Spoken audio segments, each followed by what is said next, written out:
This is Whiskey Whiskey. I'm John Chidgey.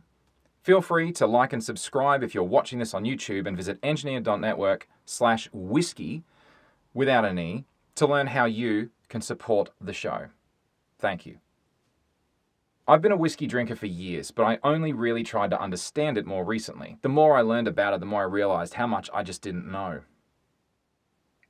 This is my journey to better understand the ever-evolving, huge, wide world of whiskey, however you choose to spell it.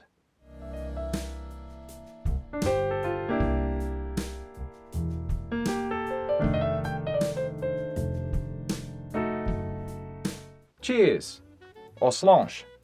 You may hear die-hard Scotch drinkers say instead, which is Gaelic and means health, or rather it's intended to mean good health.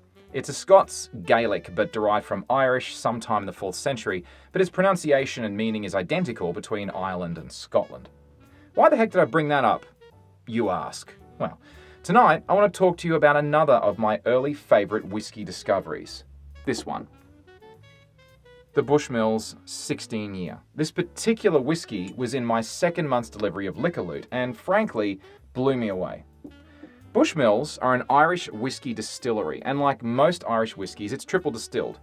Unlike Scotches, which are generally only double distilled. For double distillation, first there's a wash still, then there's a spirit still. And for triple distillation, there's a third faint still that sits between the wash and spirit stages. The end result of this third still is a purer and usually much lighter whiskey. The Bushmills website describes their 16-year-old like this. Aged for about 15 years in a combination of Oloroso sherry and bourbon seasoned casks, and then finished for about 9 months in port wine pipes, that's large barrels unique to making port wine.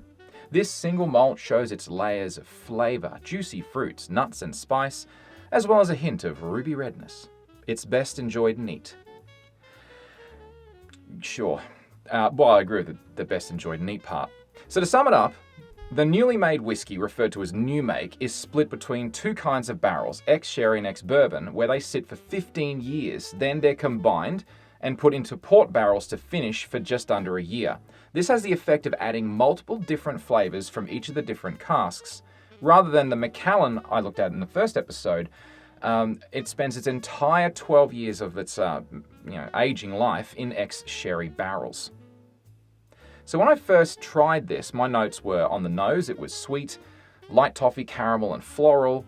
The taste was not too much burn, beautiful and smooth. The finish was long and gentle. It's pleasant and it has a lingering burn. And the legs were long and narrow, but there weren't too many of them. So the Liquor Loot tasting notes, on the other hand, say sweet with port wine, red fruits, apples and floral honey, cinnamon and nutmeg with oakiness. Christmas cake-like is the taste, dried figs, sultanas, currants, clove-studded citrus, that seems very specific, but anyway, caramel and cinnamon spiced apples, probably, long and complex finish, delicate apples, pears and baking spices. Let's have a whiff and see what we got. That smells so nice. It is so sweet. I get that toffee and a caramel. It does smell a bit like Christmas cake. People say that some of the longer-term sherry casks mixed with bourbon, they have a sort of Christmas cake smell to them. And I absolutely get that on the nose. It is so delightful. Funnily enough, I'm not actually a big fan of Christmas cake, but I know what it smells like. I know what it tastes like. But for some reason, putting that smell and having that smell and taste in the whiskey is much more appealing than the actual cake. Go figure. All right, see how it tastes like.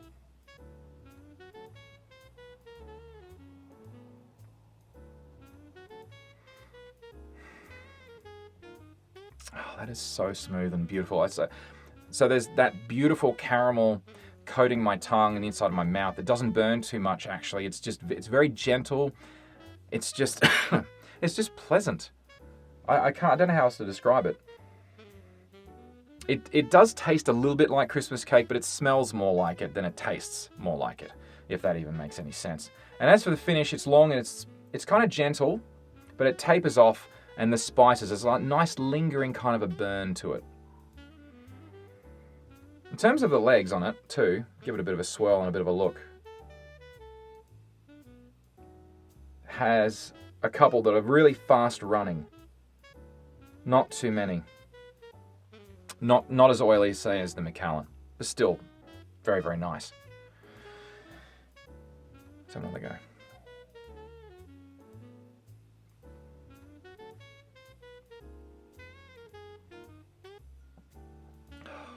Oh God, that's beautiful. All right.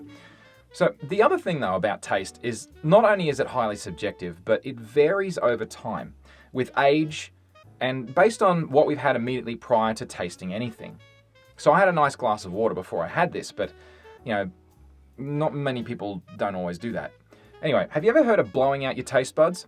Well, if you have a handful of ground pepper, chili powder, Tabasco sauce, pick your burning hot poison of choice, I don't really care. And for the record, I don't mind spicy food from time to time, but that's not the point right now. Anyway, have that stuff within 60 seconds, then take a sip of any whiskey you like, and your tongue and sense of smell will be so dulled out and so overpowered, you're not going to taste or smell anything about that whiskey. You're just not.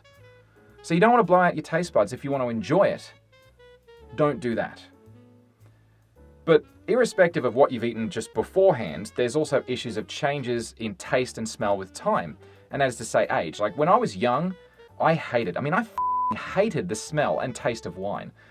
I loved the smell of coffee, but I hated the taste of coffee. That didn't make much sense, but that's what it was like when I was younger. When I was in my late 30s, I started to drink and enjoy coffee for the first time in my life, and by my mid 40s, I started to appreciate wine, both red wine and white wine, sparkling and not sparkling. So what changed? And I wondered about that. It's actually a pretty well documented fact that the size and number of taste buds in our mouth degrades over time and becomes quite pronounced after you're 60 years old. I'm not that old yet. I'm not. I'm getting there, but I'm not that old yet. Average people start with about 10,000 taste buds, and some people called super tasters, and they can have double that. But they're only about 15 to 20% of the world population. Technically, they're a minority, but that's actually a pretty decent-sized minority, I suppose. Anyway, depending upon your genetics, which is nothing that you and I can do anything about, some people begin to move away from sweeter foods in their 20s and 30s as their taste buds shrink and change with time. It's natural and nothing to be worried about, but in the interests of you and I providing a common language for the tasting of whiskey, it kind of sucks. It means that if I were to give a heavily peated, briny whiskey like a Talisker 10 single malt scotch to a 25-year-old and a 45-year-old, I would bet you that the younger drinker on average would not be a big fan of it. The bolder, smokier, saltier flavours that most likely would appeal far more to the older person. It's not a guarantee, of course, but just as a general rule, it should be true most of the time. And that's fine. It's not right or wrong or anything. It's just something else to consider when you're asking yourself, what the f*** is it with people liking smoke and salt in their whiskey? Seriously? Going back to this for a sec.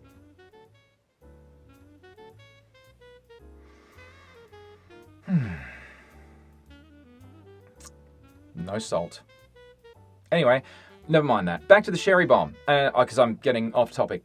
So, to give yourself the best possible chance to enjoy the whiskey's taste, there's a few things, or a bunch of advice about what not to do before you sip. Maybe even 30 minutes to 60 minutes beforehand. So don't have anything spicy. And nothing too fatty or too hot or too cold. And probably nothing too bitter either. Basically, just don't eat or drink anything other than water out of the tap. I know, glamorous, right? But, we're setting ourselves up for a delightful whiskey. So that makes it okay, right? Right? I think, yeah. And plain white bread or plain water crackers are great too. They kind of suck up and absorb whatever was there on your mouth before you sip anything at all. Ugh, so bland. But, it works pretty well. All right, so before we wrap this up for the Bushmills 16, we have to mention that Bushmills' claim to fame is that it's the oldest distillery in the world, opened in 1608. That's a long time ago. Of course, the whiskies produced there have changed quite a bit over time, but I have to say, this particular one is really nice. Well, at least to me. And with that, cheers. I'll see you next time.